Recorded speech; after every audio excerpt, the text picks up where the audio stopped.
آپ کو یہ نہیں لگتا کہ آپ ایک شریف انسان ہیں اور شریفوں کا پالیٹکس میں کوئی کام نہیں ہے؟ میری جو یونیورسٹی میں ڈگری تھی وہ تھی پالیٹکس میں، تو یعنی کہ میں کوئی اتنا بیوقوف یا نائیو پالیٹیشین نہیں تھا کہ جب میں ایک نہیں، جو آپ کی ڈگری تھے، جب آپ نے پڑھائی کر رہے تھے، وہ میں نے اسٹڈی کیا ہے، آپ کو سب سے کم نمبر ملے تھے پولیٹیکل سائنس میں۔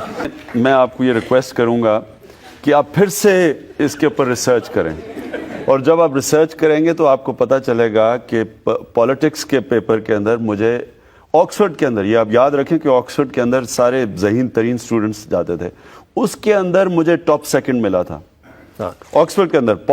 اکنامکس کے اندر مجھے تھرڈ ملی سیکنڈ اور اکنامکس میں تھرڈ۔ اکنامکس میں کمزور۔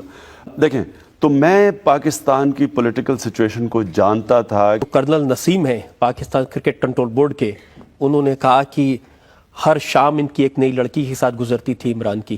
کوئی صحیح الزام لگائیں، یہ کیا الزام لگا رہے ہیں؟ لیکن یہ بات اور یہ اتنی پرانی آپ باتیں کر رہے ہیں کہ میں تو بھول بھی چکا ہوں یہ سب چیزیں۔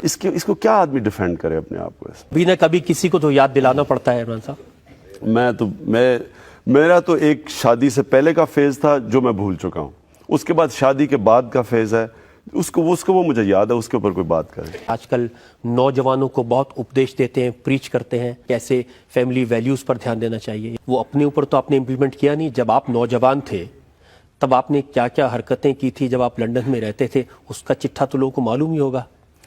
دیکھیں، اس لیے میری طرح کا آدمی زیادہ بہتر بتا سکتا ہے۔ دیکھیں، جس نے کبھی نہ مغرب دیکھا ہو، نہ اس نے کسی فیز سے گزرا ہو، وہ کیسے لوگوں کو بتا سکتا ہے؟ میری طرح کا آدمی جس نے سارے فیزز دیکھے زیادہ کوالیفائڈ ہے نوجوانوں کو بتانے کے لیے کہ ان کو کس چیز سے بچنا چاہیے، کس چیز کے اوپر غور کرنا چاہیے۔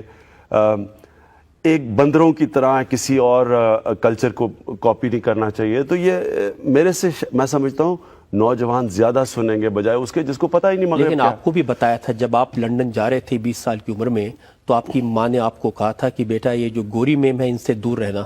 ہوا یہ کہ ہر روز آپ کا جو گھر ہے وہ ڈسکوتھیک بن گیا تھا، ایک طرح کا لیونگ روم، وہیں رہتے تھے۔ جو ٹی شرٹ پہنتے تھے اس پر لکھا ہوتا تھا big boys play at night. میرا کبھی بھی میرا لیونگ روم ڈسکوٹیک کبھی بھی نہیں بنا۔ Big boys play at night کی ٹی شرٹ وہ اصل میں نائٹ کرکٹ کو پروموٹ کرنے کے لیے انہوں نے ٹی شرٹس دی۔ لیکن بہت ساری ایسی حرکتیں تھی جو ٹی شرٹ پر لکھی نہیں ہوتی تھی۔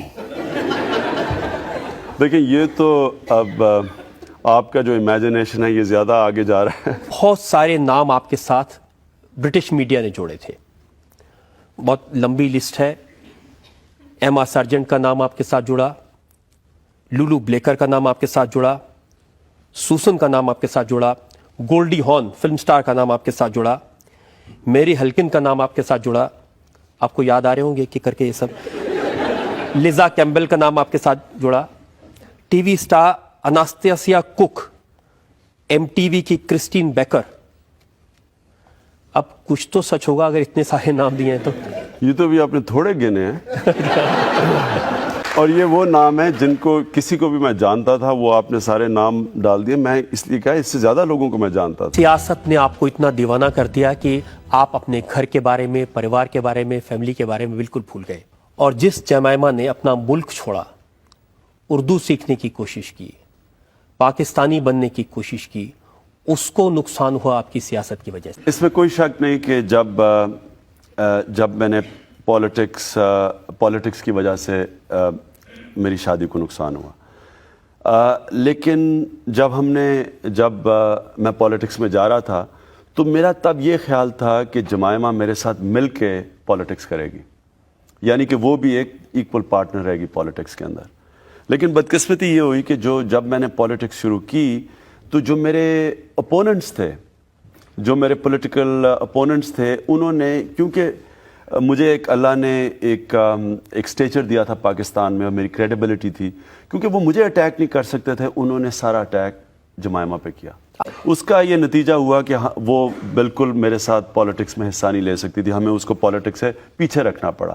جب وہ پیچھے رکھا گیا تو ظاہر ہے میرا جتنا ٹائم ہم اکٹھا گزارنا چاہیے تھا وہ نہیں ہم گزار سکے۔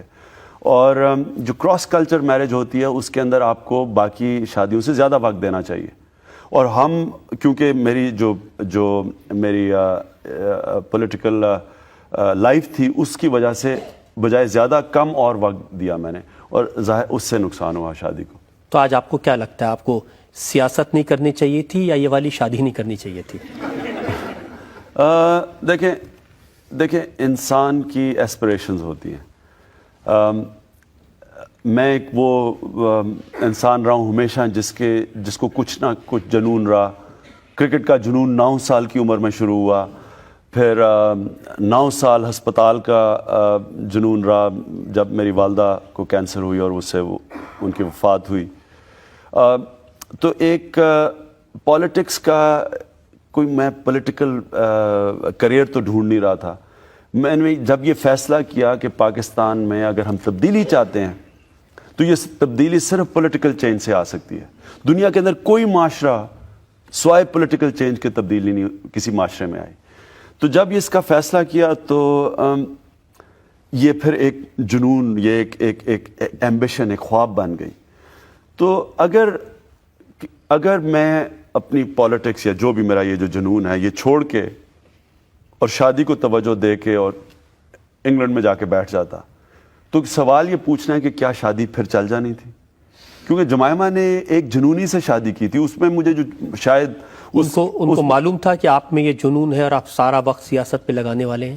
نہیں، اس کو یہ تو پتا تھا کہ میں کمیٹڈ ہوں اپنے جو میری جو ڈریم ہے، جو ایمبیشن ہے، اسے پتا تھا کہ میں کمیٹڈ ہوں. اور وہ بھی یہ جانتی تھی کہ اگر میں یہ چھوڑ دوں گا تو کیا یہ شادی کامیاب ہو جائے گی. اس کو بھی یہ پتا تھا کہ میں انگلینڈ میں تو رہ نہیں سکتا، کیونکہ میں پاکستان کے علاوہ تو جب ہماری شادی ہوئی تھی تو ہمیں پتہ یہ تھا کہ پاکستان میں ہم رہیں گے. تو جب وہ پاکستان میں میری پولیٹیکل لائف کی وجہ سے نہیں رہ سکی تو پھر ہماری شادی نہیں چل سکتی تھی. یا آج آپ کو یہ لگتا ہے کہ اگر کسی پاکستانی لڑکی سے ہی شادی کرتے، سیٹل ہوتے تو بہتر ہوتا، شاید سیاست کا جنون زیادہ کامیاب ہوتا؟ دیکھیں کیا ہوتا، یہ بڑا مشکل سوال ہے. کوئی نہیں ہے اس کا جواب دے سکتا کہ کیا ہو سکتا تھا، لیکن آپ یہی بتا سکتے ہیں کہ کیا ہوا، اور اس کے بعد اس سے آپ آگے دیکھ سکتے ہیں. ہاں یہ ضرور ہے کہ اب میں کبھی شادی کروں گا تو یہ دیکھوں گا کہ وہ عورت کیا پالیٹکس کے اندر جو میری پولیٹیکل لائف ہے اس میں کیا وہ اسے آئیڈینٹیفائی کرے گی، کیا اس کا اس میں بھی وہ پیشن ہوگا جو میں جس طرف جا رہا ہوں. بہتر یہ ہے کہ شادی نہیں کروں گا اگر میں سمجھوں کہ کوئی اس پولیٹیکل لائف میں فٹ نہیں ہو سکتی. آج کل کسی فرینچ مہیلا کا نام چھپ رہا ہے پاکستان سے؟ بدقسمتی یہ ہے کہ ابھی آپ اور بڑے نام سنیں گے، کیونکہ جب تک میری شادی نہیں ہوتی پھر سے، اور اگر نہ ہوئی تو پھر آپ اسی طرح پھر جو بھی آپ نے لمبی لسٹ بتائی ہے ہو سکتا ہے آپ ایک اور لسٹ بتا رہے ہوں. تو کیا مانے پبلک کی، اب آپ کا ارادہ ہے شادی کرنے کا؟ دیکھیں میری زیادہ زندگی بیچلر کی تھی، لیکن میں سمجھتا ہوں کہ جو شادی کی زندگی تھی وہ اس سے بہت سپیریئر تھی. یعنی کہ جو شادی میں انسان کو خوشی ملتی ہے، حالانکہ میری بڑی مشکل تھی زندگی، کیونکہ ایک طرف پالیٹکس کھینچ رہی تھی، ایک اس کے لیے جمائمہ کے لیے مشکل تھا وہ ساری زندگی اس لائف میں اڈیپٹ کرنا. لیکن اس کے باوجود میں یہ کہوں گا کہ جو شادی کی زندگی کی خوشی تھی وہ بیچلر لائف سے بہت بہتر تھی. تو آئیڈیل تو یہ ہے کہ میں پھر سے شادی کروں گا، لیکن کیا وہ شادی نہیں کروں گا اگر میں یہ سمجھوں کہ وہ میں اس کو کامیاب نہیں کر سکتا. یہ تو آپ کا اپنا خیال ہے. جمائمہ نے کیا کہا؟ ان کا دل ٹوٹا کس لیے؟ دیکھیں دونوں کے لیے مشکل تھا، دونوں کے لیے شادی چھوڑنا مشکل تھا، کیونکہ ہماری شادی کوئی اس طرح تو شادی نہیں ٹوٹی کہ ہمارے ایسے اختلافات ہو گئے کہ ہماری شادی چل نہیں سکتی تھی. ہماری شادی تو اس لیے ٹوٹی کہ وہ جب انگلینڈ جا کے رہنا شروع کر دی اور میں پاکستان، تو 2 ملکوں میں اگر میاں ایک ملک میں بیوی دوسری ملک میں شادی نہیں چل سکتی. تو ہمارے تو سرکمسٹانسز کی وجہ سے شادی علیحدہ ہوئی. ظاہر ہے بڑا مشکل مرحلے سے ہم دونوں گزرے. آپ نے کوشش کی تھی کہ یہ کسی طرح سے کامیاب ہو ابھی؟ جی بالکل، دونوں نے ہم نے بڑی کوشش کی، اور ہم نے ڈیورس اناؤنس کرنے سے کم از کم 1.5 سال پہلے سے ہم نے ہر قسم کی کوشش کی، کسی طرح کی کوئی کمپرومائز سیٹلمنٹ ہو کہ آدھا وقت ادھر گزر جائے آدھا وقت ادھر گزر جائے، لیکن نہیں ہو. کرکٹ نے آپ کو سپر سٹار بنایا، جنتا نے آپ کو بہت پیار دیا، نوجوانوں نے ایک طرح سے گاڈ آف کرکٹ، خدا سمجھا آپ کو. لیکن آپ نے کرکٹ کے لیے کیا کیا؟ کرکٹ کے لیے جب میں پلیئر تھا کوشش کی ٹیم کو جتانے کے لیے. جب میں کیپٹن بنا تو مجھے بڑا فخر ہے اس چیز میں کہ پاکستان ٹیم جب میں چھوڑ کے گیا تو پاکستان کی بہترین ٹیم تھی اور وہ ورلڈ کپ جیتنے والی ٹیم تھی, اور جو وہ 92 کے بعد ٹیم تھی وہ دنیا میں اس وقت نمبر 1 ٹیم, ٹیلنٹ کے اندر وہ دنیا کی نمبر 1 ٹیم تھی. لیکن جو آپ کے ساتھ کھیلتے تھے انہوں نے کہا کہ عمران خان نے کرکٹ میں جو اپنا کریئر تھا اس کا استعمال صرف اپنے آپ کو اسٹیبلش کرنے کے لیے کیا, اپنا ڈومینیشن کرکٹ پر بڑھانے کے لیے کیا. میں نے 1987 کے اندر میں نے اپنی ریٹائرمنٹ اناؤنس کر دی تھی, اور اس کی وجہ یہ تھی کہ میرا جو آگ تھی, جو جنون تھا کرکٹ میں, وہ ختم ہو گیا تھا, یعنی کہ وہ اس سطح پہ نہیں تھا. تو میں نے سوچا کہ میں اپنی پیک پہ چھوڑوں بجائے اس کے کہ مجھے کوئی نکال دے ٹیم سے. میں جب پیک پہ ہوں تو میں کرکٹ چھوڑوں. اس کے بعد جنرل ضیاء نے مجھے پبلکلی ریکویسٹ کی کہ ٹیم کے اندر واپس آؤ, ٹیم کو ضرورت ہے. تو میں پھر ٹیم کے لیے واپس آیا, اور اس کے بعد پھر میں کرکٹ چھوڑنے کا سوچ رہا تھا, لیکن تب تک میں نے کینسر ہاسپٹل کا پروجیکٹ شروع کیا. تو کینسر ہاسپٹل کے پروجیکٹ کے جو ڈاکٹرز تھے انہوں نے, جو ہمارے ساتھ بورڈ آف گورننس تھے, ان سب نے مجھے کہا کہ اگر آپ کرکٹ سے اس وقت نکل جائیں گے تو آپ اس ہاسپٹل کو بنا نہیں سکیں گے, کیونکہ اس کے لیے آپ کو پبلک آئی میں رہنا ہے, آپ کو پیسے اکٹھے کرنے ہیں, اور اگر آپ کے پاس آپ پبلک آئی سے نکل گئے تو ہم ہاسپٹل کے لیے جو اتنا زیادہ 70 کروڑ روپیہ اکٹھا کرنا تھا آپ نہیں کر سکیں گے. لہٰذا اس کے بعد میں صرف کرکٹ کھیلا کینسر ہاسپٹل کے لیے. جاوید میاں داد کی کتاب ہے آٹو بایوگرافی, اس میں انہوں نے لکھا ہے کہ جو پلیئرز ہیں انہوں نے عمران صاحب کا نام میٹر رکھ دیا تھا, یعنی وہ میٹر جو صرف پیسے سے چلتا ہے. ایکچولی تو الٹا ہوا بات, یہ جو آپ کہہ رہے ہیں میٹر کی, کہ اصل میں تو وہ ٹیم جو 3-4 لڑکے تھے اس میں جو جن کو پیسے کی لالچ کئیوں کو زیادہ ہوتی ہے کئیوں کو کم ہوتی ہے, ان کا یہ خیال تھا کہ ورلڈ کپ میں جو لوگوں نے خوشی میں پیسے دینے تھے ٹیم کو, وہ ٹیم کے پیسے میں ہاسپٹل میں نہ لے جاؤں. 2 انہوں نے الزام لگائے ہیں. ایک تو الزام یہ کہ جب میچ ختم ہوا تو جو جیتی خوشی تھی, جو خمار تھا, اس میں آپ نے استعمال کیا اپنے کینسر ہاسپٹل کو پبلسٹی دینے کے لیے. اس وقت جو آپ نے اسپیچ دی اس میں کہا کہ مجھے کینسر ہاسپٹل کے لیے مدد چاہیے. اس میں تو مجھے کوئی شرم ہے ہی نہیں, کیونکہ میں تو آپ کو عرض کی کہ میں تو کھیل ہی ہاسپٹل کے لیے رہا تھا, اور ہاسپٹل میری ذات کا ہاسپٹل تو نہیں تھا, پاکستان کے لیے, پاکستان کا واحد کینسر ہاسپٹل بننا تھا. تو میں تو اپنے ملک کے لیے کہہ رہا تھا. تو مجھے تو اس میں کوئی شرم نہیں کہ میں نے پبلسٹی دی. میں نے تو 2 سال سے پبلسٹی دے رہا تھا. میں تو جب کوئی پرائز جیتتا تھا میں وہ اپنے ہاسپٹل کو دیتا تھا. مثلا آسٹریلیا میں 2-3 سال پہلے کرکٹر آف دا ایئر بنا پاکستان ٹیم کے لیے کھیلتے ہوئے, تو جان کے میں نے کرکٹر آف ایئر کا جو گاڑی کا ایوارڈ تھا وہ ہاسپٹل کو ڈونیٹ کیا, اس کو پروجیکٹ کرنے کے لیے. آپ اپنے ایوارڈ ہاسپٹل کو دے دیں, کسی کو آپتی نہیں تھی, لیکن جو پلیئرز ہیں ان کو لگا کہ جب لوٹ رہے تھے واپس سنگاپور میں رکے, سنگاپور کے ایمبیسڈر نے ایک چیک دیا, وہ پوری ٹیم کے لیے چیک ہونا چاہیے تھا, آپ نے اس کو بھی ہاسپٹل میں لگا دیا. جب مجھے یہ خیال ہوا کہ کئی ہمارے کھلاڑیوں میں یہ خدشہ ہے کہ میں ٹیم کا پیسہ ہاسپٹل میں لگا رہا ہوں, تب میں نے فیصلہ کیا اس کے بعد کرکٹ ختم کرنے کا, کیونکہ اس کے بعد میری تو فوکس ہاسپٹل تھا, اور میں تو کرکٹ کھیل ہی رہا تھا, اور یہ اناؤنس کر کے کھیل رہا تھا ہاسپٹل کے لیے. تو اس میں تو کوئی, لیکن یہ کہنا کہ میں لڑکوں کا پیسہ ہاسپٹل میں لگاؤں, یہ تو کبھی کسی صورت میں نہیں کر سکتا تھا. اور یہ جو آپ سنگاپور کی بات کر رہے ہیں, وہ ایمبیسڈر ابھی بھی ہے, اب سنگاپور میں نہیں ہے, اسلام آباد میں ہے. اس نے پیسے ہی ہاسپٹل کے لیے اکٹھے کیے تھے. لیکن لڑکوں کو امپریشن ضرور لگا کہ وہ پیسہ ٹیم کے لیے تھا. کئی لڑکے لالچی ہوتے ہیں اور ان کو یہ پیسے کے بھوکے ہوتے ہیں. میں یہ کہوں گا بدقسمتی یہ ہے کہ انہوں نے اپنی لالچ کے اندر یہ سمجھا کہ میں نے ان کا پیسہ ہاسپٹل کو دیا. بالکل غلط تھا. انہوں نے اپنی کتاب میں یہ بھی لکھا ہے کہ آپ نے بورڈ آفیشلز کے ساتھ مل کر کے ان کو کرکٹ کی کیپٹنشپ سے ہٹوا دیا. نہ میں بورڈ میں آفیشل تھی, نہ میں بورڈ کا ممبر تھا. کیا میں بورڈ کو کہہ کے اس کو کیپٹن ہٹا سکتا تھا؟ یہ بھی ایک پیرانویا تھا. اور یہ بدقسمتی ہے کہ میاں داد نے اس طرح کی باتیں لکھی. حالانکہ میرے ساتھ مل کے وہ ہماری بڑی زبردست ہمارا کمبینیشن تھا. جاوید کی بڑی زبردست پرفارمنس ہے ٹیم میں, لیکن ایسی باتیں لکھنا, میں حیران ہوں کہ اس نے کتاب میں ایسی ایک بڑی انہوں نے اسپیسیفک بات لکھی ہے کہ عمران خان نے ہماری ٹیم کو توڑنے کی کوشش کی. جب آپ کیپٹن تھے تو آپ نے ایک پارٹی کی لنڈن میں, اس پارٹی میں آپ نے 3 لوگوں کو نہیں بلایا, جاوید میاں داد کو, رمیز راجہ کو اور سلیم ملک کو، ان کو چھوڑ کر کے باقی ساری ٹیم کو آپ نے بلایا؟ دیکھیں نا، یہ بھی ایک چھوٹا پن ہے اگر اس طرح بھی کوئی سوچے کہ ٹیم اس طرح ٹوٹ جاتی ہے کہ پارٹی میں 4 لڑکے کوئی چلے جائیں کسی اور پارٹی میں، تو ٹیم ٹوٹ جاتی ہے اس سے. لیکن آج آپ مانتے ہیں کہ آج کے کرکٹرز میں، چاہے وہ ہندوستان میں ہو یا پاکستان میں، کرکٹرز کا زیادہ دھیان انڈورسمنٹ پر، ایڈورٹائزمنٹ پر رہتا ہے بجائے اس کے کہ کھیلنے پر؟ اگر پروفیشنل کرکٹر ہے تو اگر وہ ایڈورٹائزمنٹس کر رہا ہے، اسپانسرشپ کر رہا ہے، لیکن اگر وہ اپنی کرکٹ کے اوپر بھی فوکسڈ ہے تو اس میں تو کوئی حرج نہیں ہے. سورو گانگولی نے 5 دن ٹیسٹ میچ نہیں کھیلا یہ کہہ کر کے ان کو چوٹ لگی ہوئی ہے، لیکن ممبئی میں وہ تھے اور کسی ایڈ کی شوٹنگ کر رہے تھے. دیکھیں اب یہ کرکٹرز کو ایسے الزامات تو لینے پڑتے ہیں. مجھے یاد ہے میں جب پہلی دفعہ ہندوستان آیا کرکٹ ٹور کے ساتھ تو مجھے یہی ریب انجری ہو گئی اور میں اپنی تب سب پیک پہ تھا، یعنی کہ جب اپنی سب سے تیز ترین بولنگ کر رہا تھا. تو کیونکہ میں کھیل نہیں سکا تو میرے اوپر ایسے الزامات لگے کہ جناب یہ رات پارٹیز کر رہا تھا، یہ ہندوستانی ایکٹریسز کے ساتھ اس کے دوستی تھی، زینت امان کے ساتھ آپ کا نام جڑا، وغیرہ وغیرہ.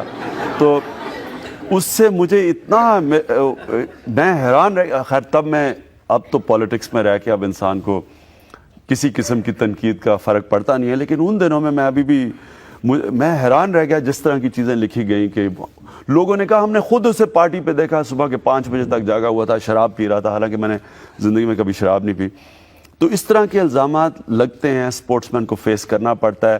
آپ جب اچھا کرتے ہیں آپ ساری رات جاگے رہیں، پارٹیز کریں، وہ سب کچھ بھول جاتا ہے لوگوں کو. جب آپ برا کرتے ہیں، آپ نے چاہے کوئی غلط کام کیا ہو یا نہ کیا ہو، وہ الزامات لگ جاتے ہیں. یہ اسپورٹس مین کو فیس کرنا پڑتا ہے.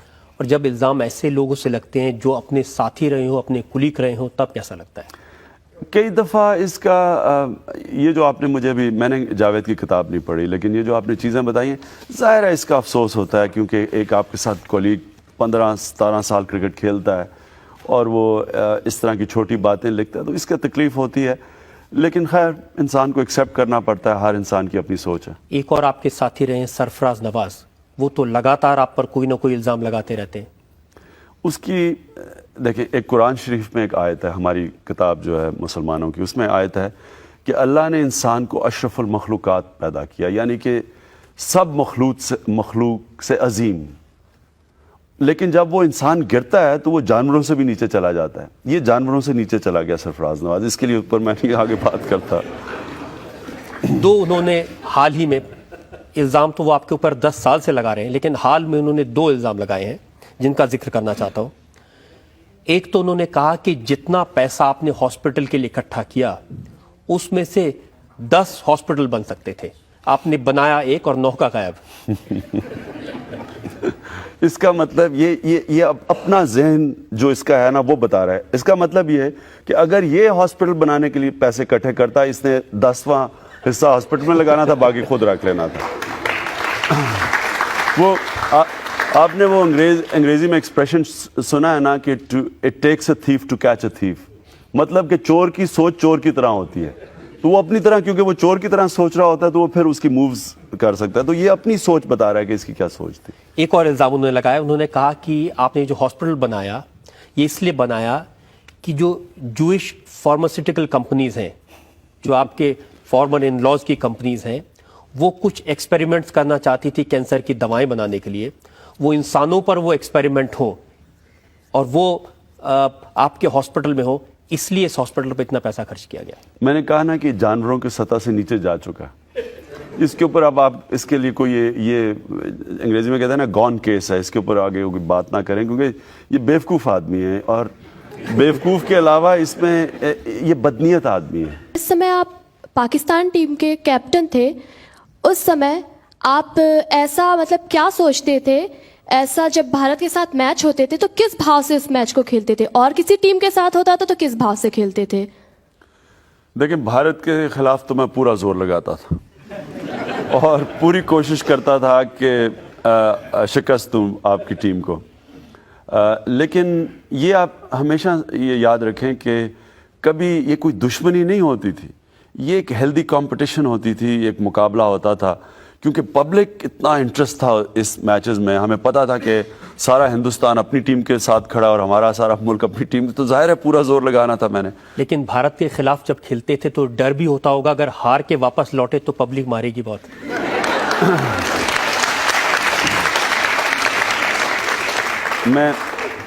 میں کبھی بھول نہیں سکتا کہ میں جب یہاں پہلی ٹور پہ آیا اور ہماری ٹیم ہار گئی یہاں, تو مجھے یاد ہے کہ ہم جب ہارے تو ہم نے فیصلہ کیا کہ اس فلائٹ پہ پاکستان پہ جایا جائے جب سارا ملک سو رہا ہو.